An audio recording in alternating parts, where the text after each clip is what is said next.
Can I check before we start, do we all have copies of the media release and the report?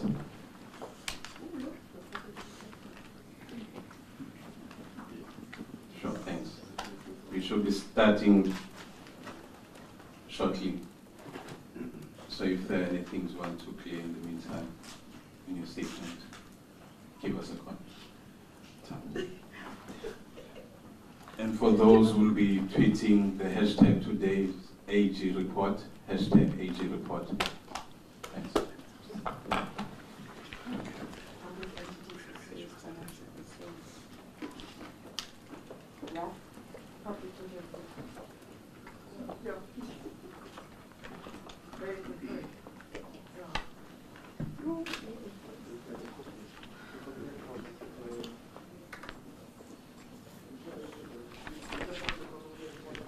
You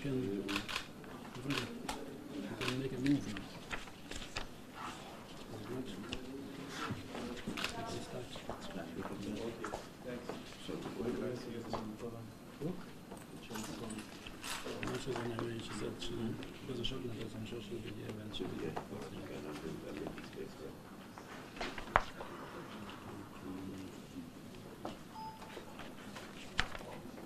Colleagues, will start now. Morning again, my name is Africa. I head up media relations at the Auditor-General. Today, the AG will be taking you through the audit outcomes of national and provincial department, as well as SOEs.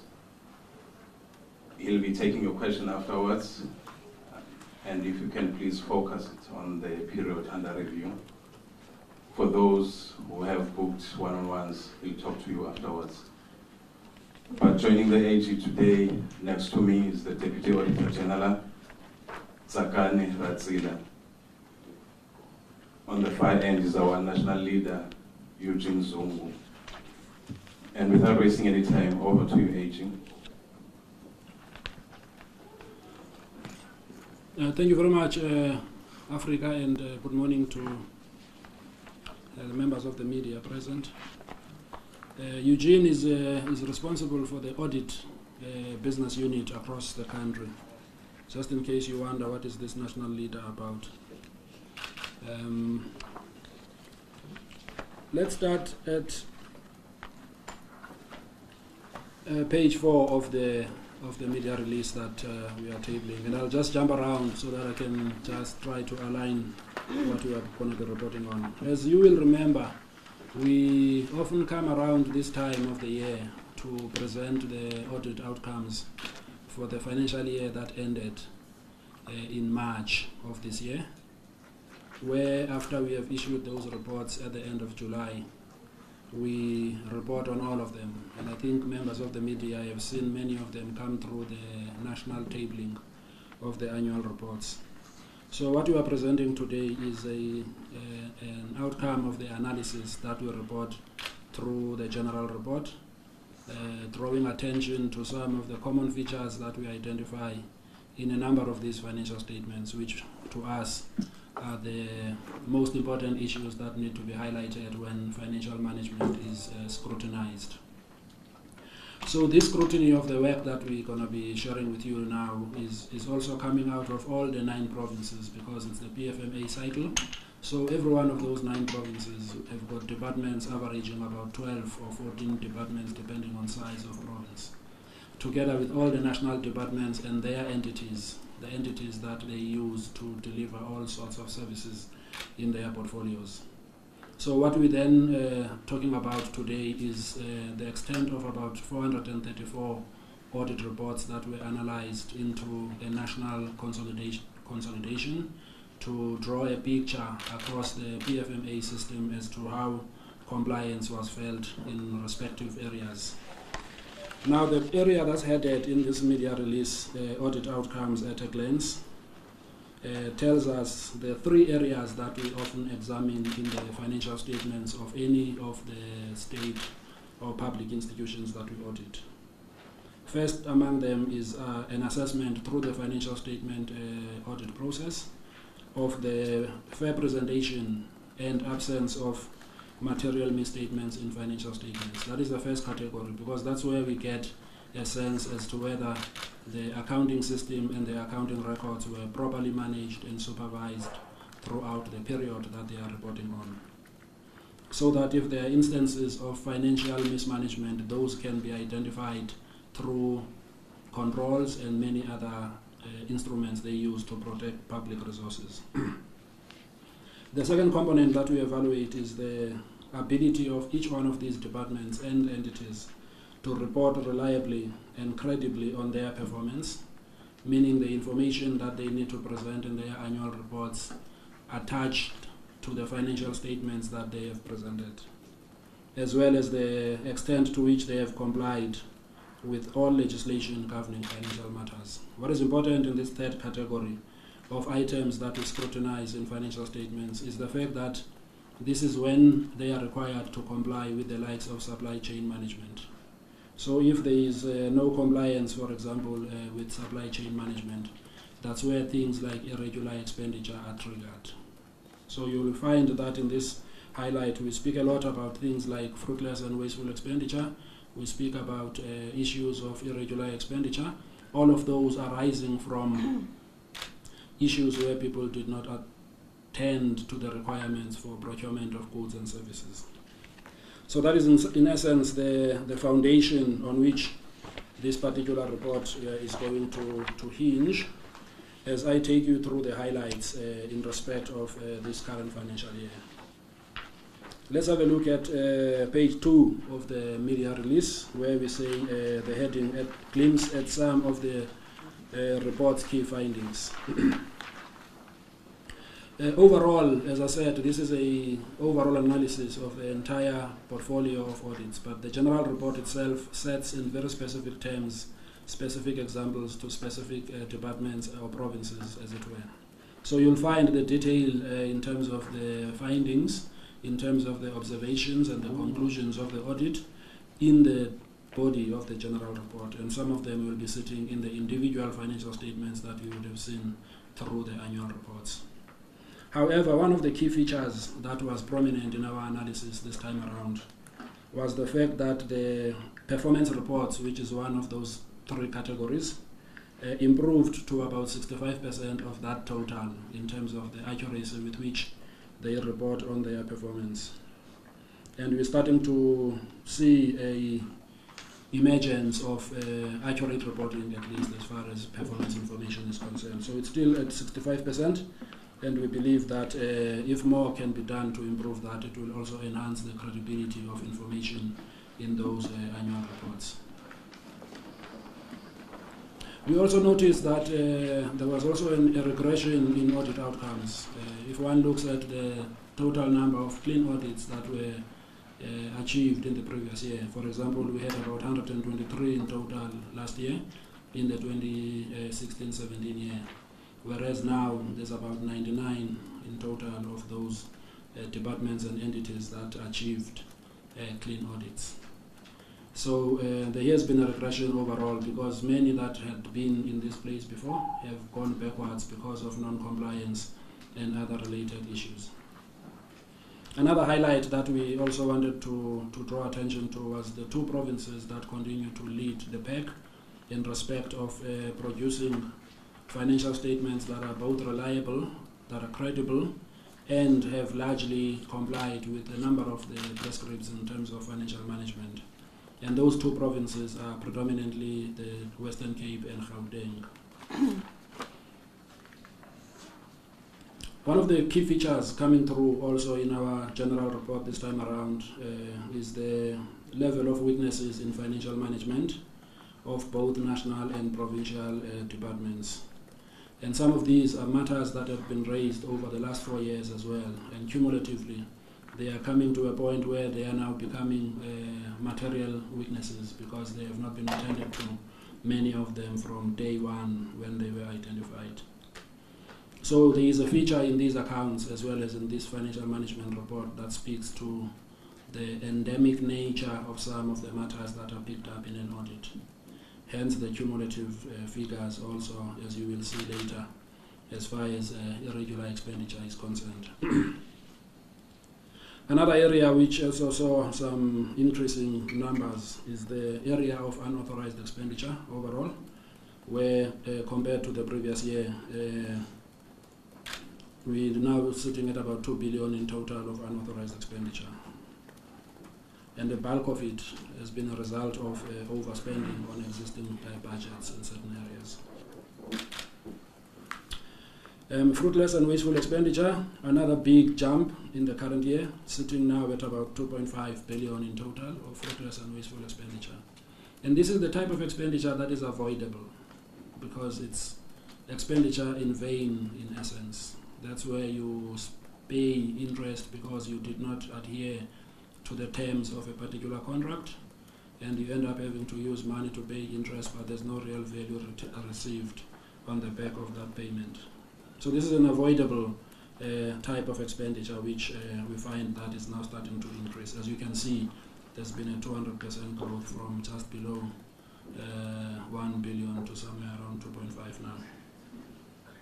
Irregular expenditure, another area as well of expenditure contained in these accounts which is undesirable, and that is now sitting at about 51 billion. And the 51 billion also includes about 5.4 of those entities that were outstanding at the time we cut off the accounts at the end of August. And had it not been for those, it would have been 46, but that 46, we also adjusted it with the accounts that we concluded on subsequent to the cut-off date. So it's currently sitting at about 51 billion. You will remember when we briefed the SCOPA some time ago, there was also a toing and froing about what exactly is the total irregular expenditure, and we were quite firm in saying that it is 51 billion rands in terms of the consistent reporting on the entities that have often been and continue to be reported on by us.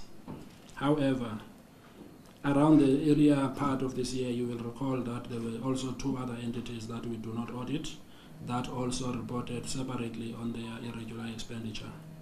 And their combined total, being Eskom and Transnet, came to about 28 billion.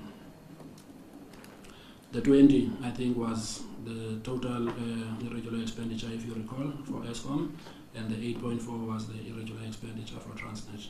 So if you like, you can take that 51 that is under our care and also bring into it those two additional items. We just don't want to confuse the consistency of our numbers with stuff that we had not reported on traditionally.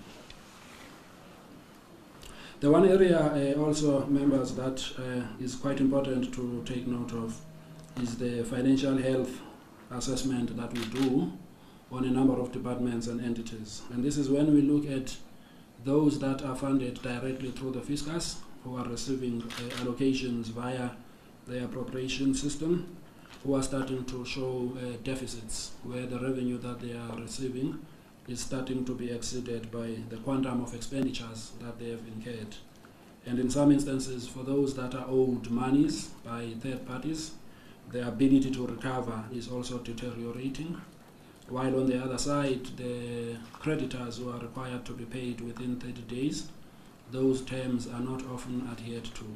It's not an across-the-board issue, but it is quite prevalent in a number of areas. And all of those things together start to put a focus on the financial health and the ability of entities to continue to operate without requiring to get additional resources. Now, back to page 4, under the heading Auditees Requiring Urgent Intervention. One of the features of our analysis in looking at these audit outcomes through the financial statements is also to extract data to look at where the prominent risks are in respect of financial management discipline. You will see, among others, we do a across-the-board analysis of all the education departments in the provinces, all 9 of them, as well as the health and the public works ones. And if you look at all of them combined, they constitute a significant portion of the total national budget. And the level of audit outcomes associated with these are not pleasing yet, and these are the major spending areas if you look at the quantum of budgets for all 3 of them combined. And so we would like to make sure that also when steps are taken to address these audit outcomes, particular attention is given to the audit results of these 3 portfolios. And one major one as well, which is probably requiring a lot more focus as well, is the provincial health department's financial management disciplines, where many have painted a picture where they are quite vulnerable in terms of their sustainable finances. Among them, for example, will be the health portfolio in the Eastern Cape, in the Free State, as well as in the Northern Cape. And a lot of these are sitting with deficits, as I said. If you look at the total deficit of the health departments across all of them, they are sitting in total at about 8.4 billion. So these are big risks where the financial control systems are not strong. TVET colleges, we also did an across the system analysis of them and found quite a lot of instances of financial management disciplines not having bedded down. As we know, many of them were revived not long ago after they had been closed over time, the technical and the vocational education and training colleges, and they are still battling to stabilize their systems and the disciplines of financial management. So all of these specific matters pertaining to which of these are will be contained in our schedules in the general report, and you will also find them in the specific financial statements of them, just to get an appreciation of the type of findings that the audit is highlighting when it comes to the risk of financial management.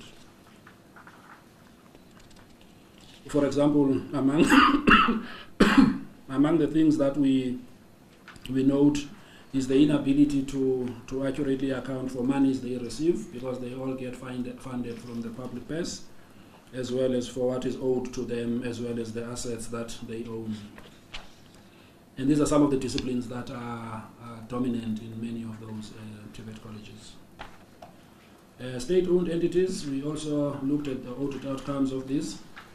And as you know, many of them report through the parliamentary process. We just wanted to note and highlight, among others, for example, the Independent Development Trust has received a disclaimed audit opinion, and this is a conservative outcome over the last 3 years. If you want to look at some of its activities, it's responsible for assisting other entities or departments in the public sector in the implementation of their projects.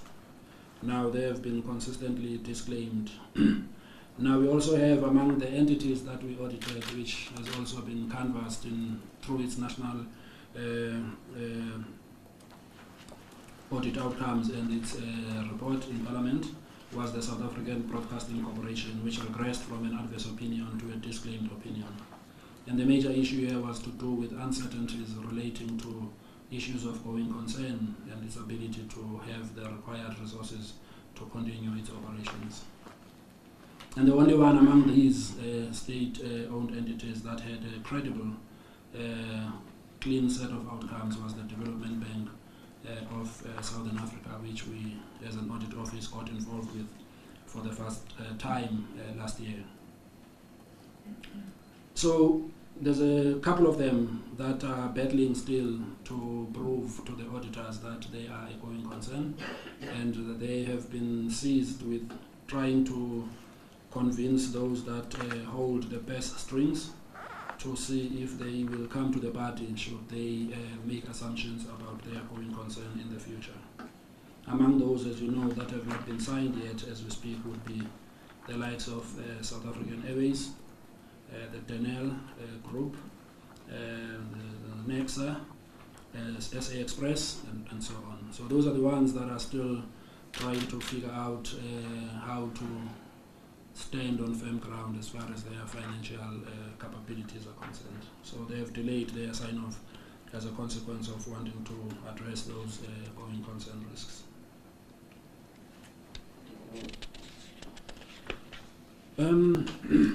Maybe on page 8, the page that does not have words.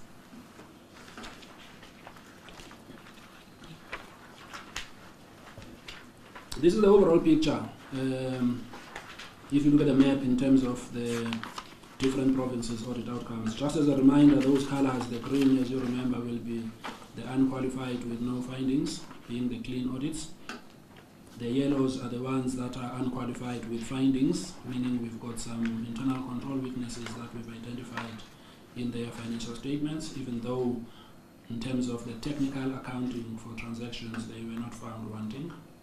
And the purple ones are the ones that are qualified, and the red and almost pink are the ones that are few and far between. You'll see those ones which are the disclaimed or the adverse opinions in the provinces are only sitting in 2 provinces, the Free State and the Northwest. No other province has got that type. And I think if one looks at the journey over a number of years, there have been quite a lot of provinces with disclaimers, and I think it is worth commending them at least to have taken the step to address those systemic weaknesses. And we now have them confined at least in 2 provinces, and they are not many in number. So that target of eliminating disclaimed opinions and adverse opinions seems to be turning the corner.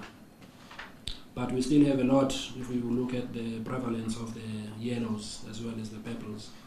That is where the diversion and the possibility of financial loss due to constant departure from systems of internal control, that's where there is a prevalence of that, where you see the bulk of the yellow.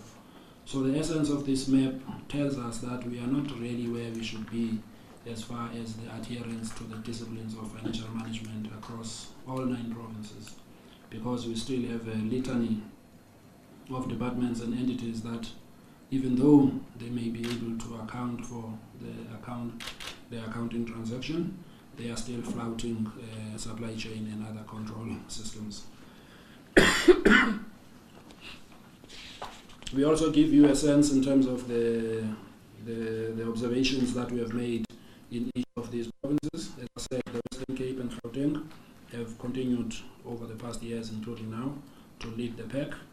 And there's one also important feature here which I think is important to note. If one looks at this map in respect of Gauteng, Gauteng is the only province that does not have a purple, meaning that all the departments and the entities have passed that first part of the test, which is the accurate accounting for transactions, even though they may have slipped up in compliance in a number of these ones, because a lot of the other yellows here are the ones who are the leaders in irregular expenditure. So much as we commend them for 100% unqualified, we continue to raise the concern as far as the departure by some of those in that province in terms of supply chain management.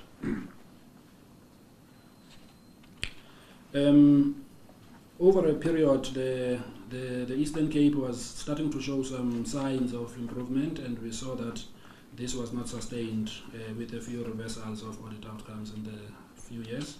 The same goes for Mpumalanga, where at least this one, that's where there was some improvement in the audit outcomes, but it comes from a few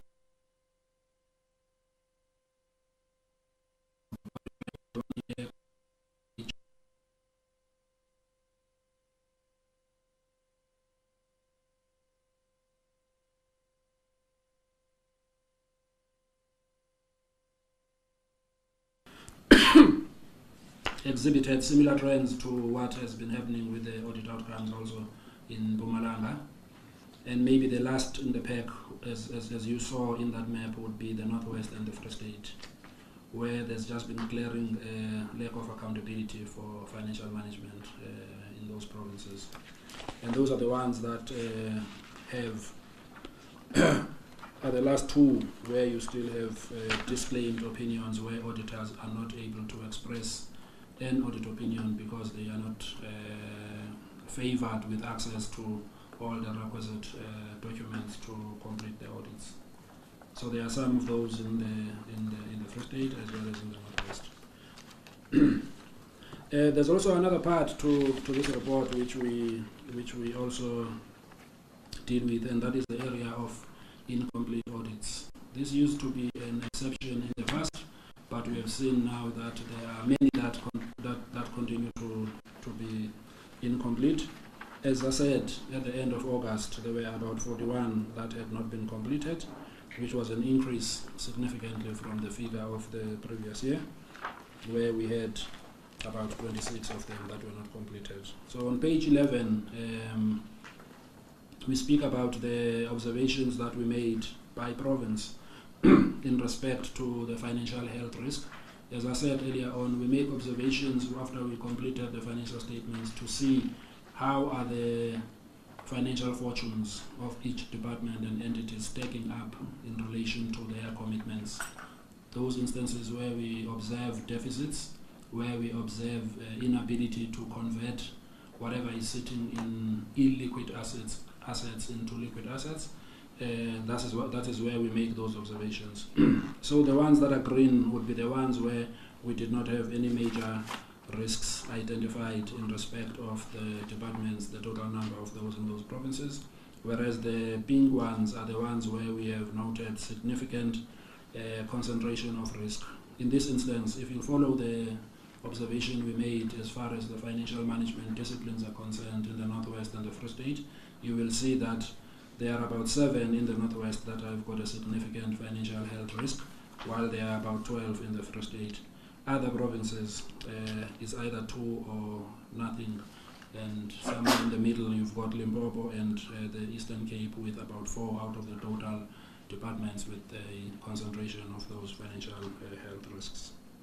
So it is starting to emerge, and one of the observations here is that the more the system of internal control gets ignored over time, the more these financial health risks start to materialize. Because what it means is that if you were used to condoning an environment where you pay suppliers without requisite documentation, or if you start to pay suppliers without proof that the goods were received, or if you make advance payments without following up on the delivery of the goods and services, over a period of time you're going to start showing some wobbliness in your ability to carry on doing the things that you do.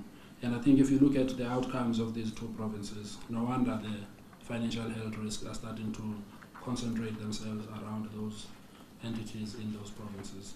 While that is also noted in other provinces as a mild, if you like, in terms of the yellow, they are starting to shift a bit from the area of comfort, the ones that are yellow, to an area where some serious steps need to be taken before it escalates into a major risk. So there's a link between the internal controls that we insist on and the ultimate outcome that ends up being we no longer have the money, we need someone else to bail us out type of stuff. It all comes over a period of these cumulative effects of internal control weaknesses. I've spoken already about the irregular expenditure, and again, this is the kind of expenditure, as we often explain, where we say that ahead of any specific investigation being done on the items identified in an audit, we are not going to be able to be conclusive about what was behind that irregular expenditure. It is still in the realm of possibilities until somebody triggers a need for an investigation. A matter that I'm going to deal with later when I speak about the recent developments with the amendments to the Public Audit Act. So I'll reserve more around this to that. But conceptually what it is, it's about, we don't know yet what this is until somebody else tells us, before we can even say this is action A or action B that is required for it. Fruitless and wasteful expenditure. Again, maybe the one on unauthorized expenditure. This is really important also to note the pressure possibly that could be imposed on the fiscus, because when somebody spends more than what was allocated, it starts to have implications in respect of the sustainable funding of projects going into the future. Fruitless and wasteful expenditure, as I said, these are avoidable costs that can be contained significantly if due care and attention is given to the disciplines of process management, financial management, the rigor of reconciliations of accounting records, and making sure that the consequences for those that possibly delay payments that are due are also elevated so that they are dealt with. We also looked, in addition to the financial management work that we do in the financial statements, at certain projects that were very key in the delivery of some of these departments. And the 3 that we identified this year for specific focus with a combined budget of about 48 billion was the water infrastructure development, the expanded public works program, and the housing development finance. And these audits we have incorporated in our general report, and we will be releasing a few reports also which are specific reports on findings in the key programs in education and health in early 2019. And one of the notable features of these programs was the high levels of expenditure that have gone into them. 98% in essence for these 3 in terms of the total allocated budget were spent in the 2017-2018 year. So I guess the other side of it is to look at which and how many of the targets were achieved on the back of this expenditure. And you can see that some of them, because of the misalignment between the targets and the expenditure, they are still at low levels in terms of achieving their desired targets.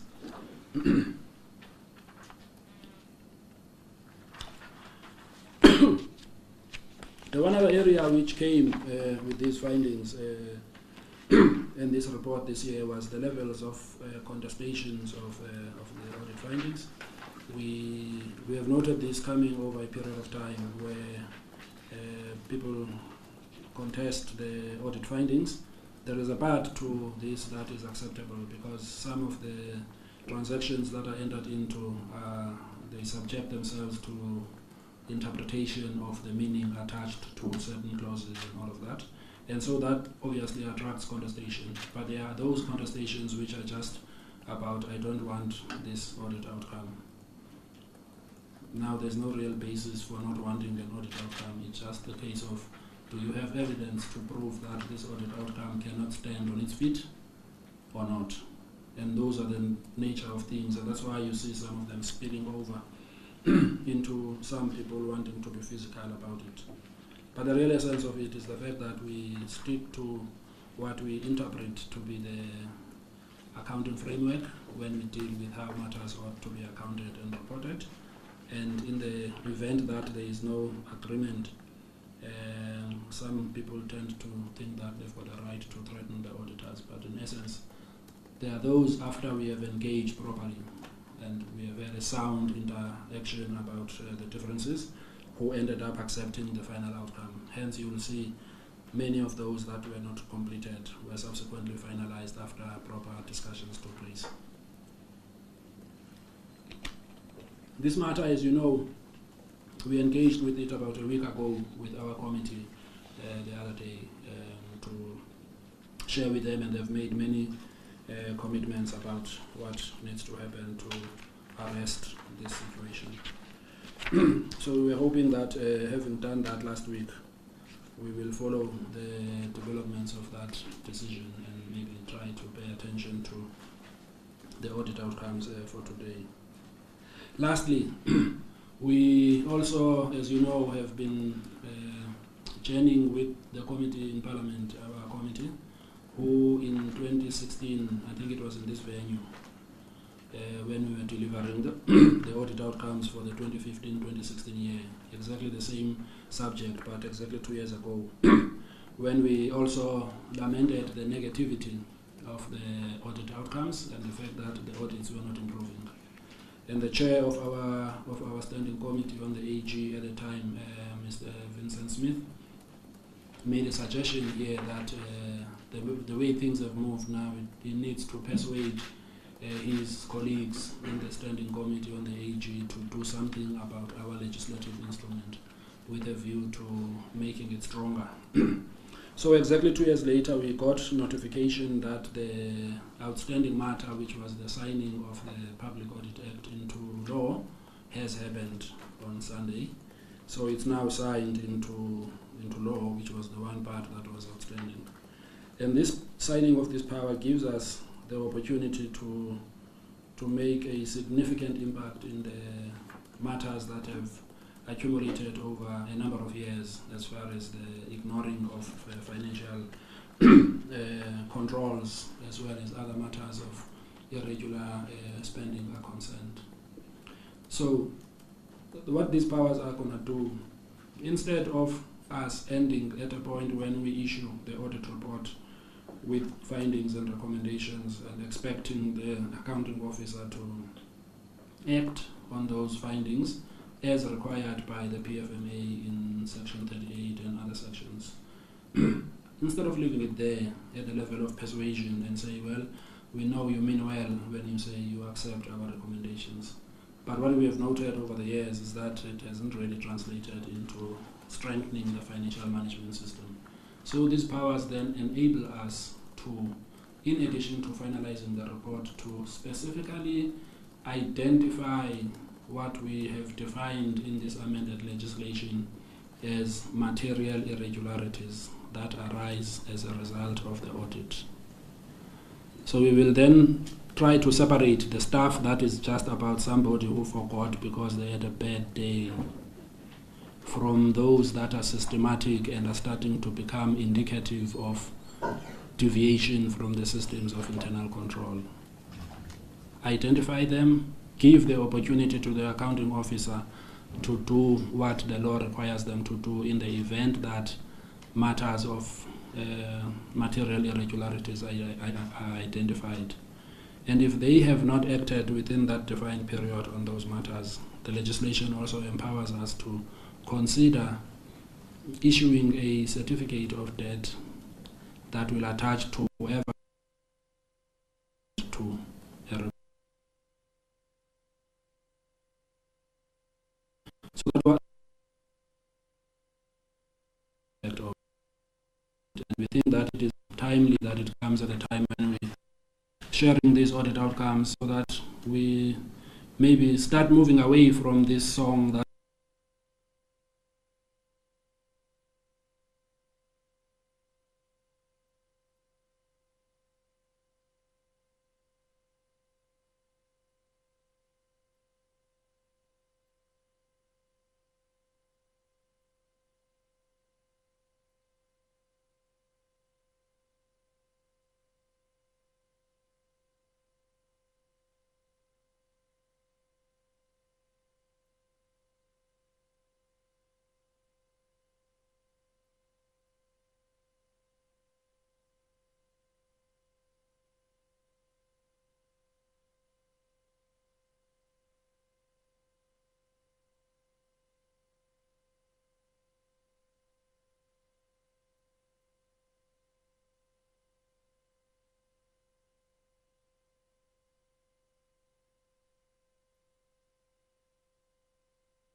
the auditors are expecting to get from the auditee is not coming forth.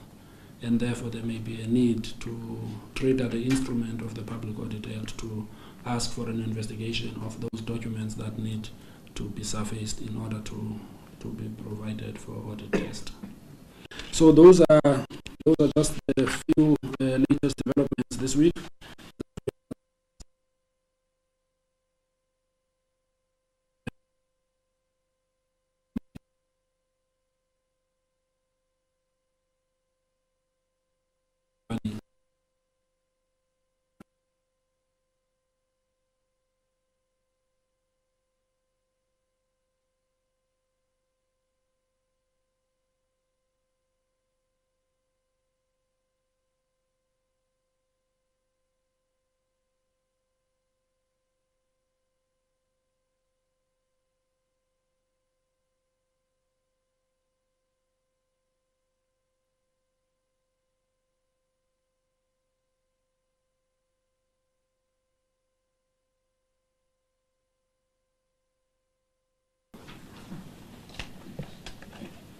Thanks, Agent.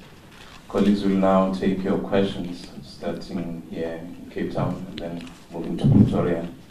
I'm seeing Marianne. Marianne. Kwanas. Thank you, sir. For Pretoria, I think 3 questions quickly, AG.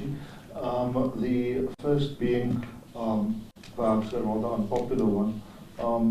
you cannot, when you look at the provincial percentages, fail to see the gulf which there is between the Western Cape on the one hand. I guess you could say Gauteng, although there's more than a 30 percentage point gap, and then the rest. What is the Western Cape doing that, for instance, the Free State is not doing, between 83% and 0%? And then the second question, what are the rules about overdraft facilities for national departments? And what is the situation with the Department of Water and Sanitation as far as overdraft is concerned? And thirdly, I think what you said right at the end gives one much hope for the future. Could you explain, and if I think I heard you correctly, and if I didn't, just correct me on the correct words, but you said certificate of debt. How would that work? Does that make people personally accountable financially?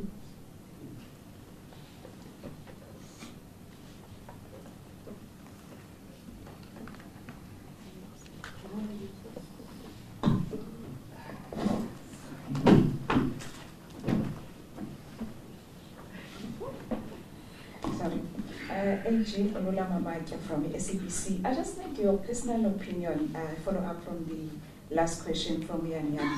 Do you think that when you come back here next year, given the powers now that the Act is giving the Office of the Auditor-General, that you will deliver improved audit outcomes from both the national and provincial government? Thanks. We'll take that set, AG. He already asked 3 questions. Shall I? Yes. Oh.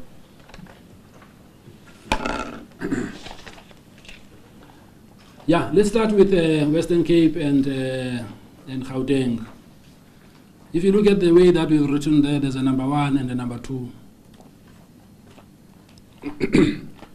So the Western Cape is number 1 as far as the number of departments that have achieved clean audits. There's no doubt about that. And what they do very well in this province, and I've been part of that, is that as far as the issues of the disciplines of financial management, as far as the issues of internal control and other disciplines across the system, whether it's municipalities or departments in the province, they have a quarterly engagement that takes place with the mayors, with the MECs and the premier. And we also attend there, where they have a specific focus in their engagements on what are the problems any one of them are encountering with regards to the stuff that has been picked up in the audit, as well as issues of financial management generally. So it really gets taken and right at that level. And the people who are the financial managers, they know if they have some persistent issues that are coming up in the audit, they will be held up to explain to the entire leadership there to say to them what is it that is preventing you from dealing with these things the way they should, let alone the support from the provincial accountant general, who's also constantly seized with those type of issues. So effectively, what they do, they make it easy for our staff when they come to attest to the transactions to get access to the requisite documents that support those transactions for the greatest part. You'll see that what we measure is the ability to report credibly on what they've done, but we do not really test the qualitative outcome and the impact of that deliverable because it's not our task.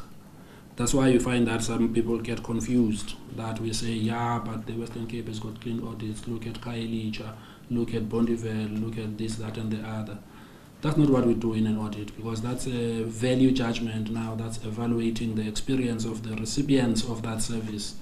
We don't do that. We just check whether you are supporting what you are saying in your annual report to what has been generated in a controlled and reliable environment.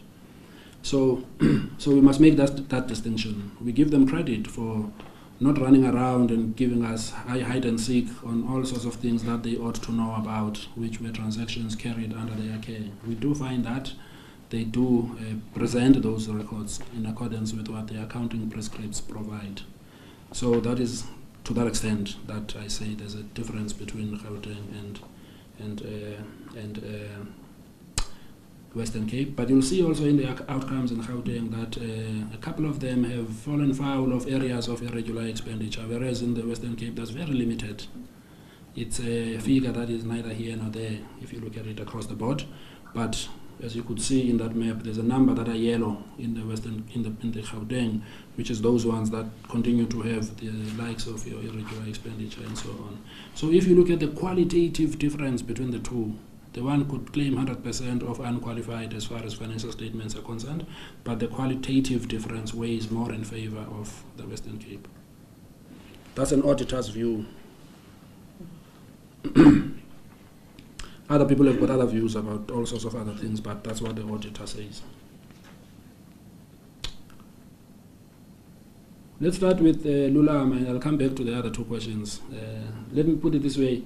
I actually don't know the answer to the rules of overdraft for water affairs. Eugene is going to help me with the answer to that, if you know Eugene.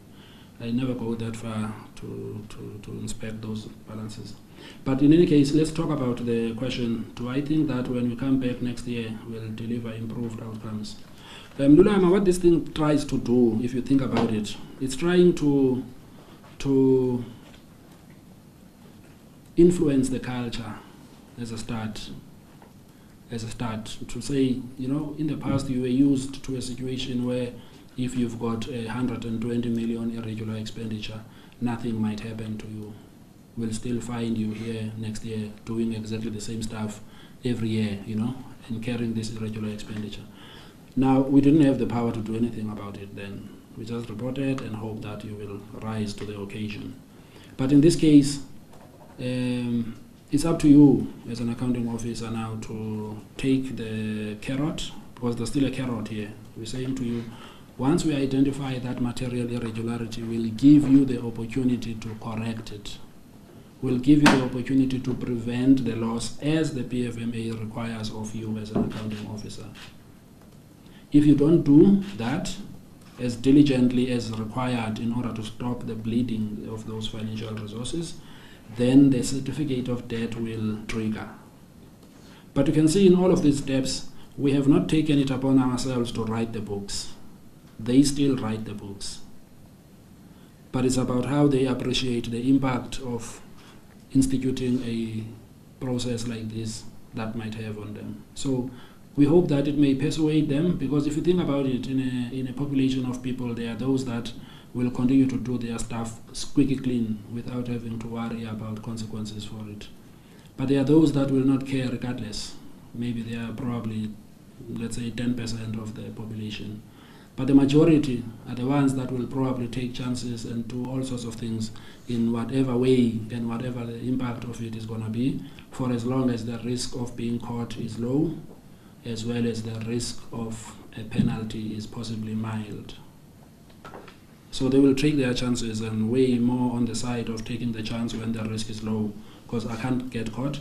But if you know upfront that an audit, when it's done, it is likely to result in a conclusion as to whether there's a material irregularity in the financial statements that have been reported on, then someone who is reasonable will start waking up. Because then the implications of having a material irregularity are that there is significant amounts of public money under your care that were spent for which you did not have a reasonable explanation for purposes of the audit. And the questions are not going to escape you until such time that the entire process leading to a possible certificate of debt is triggered.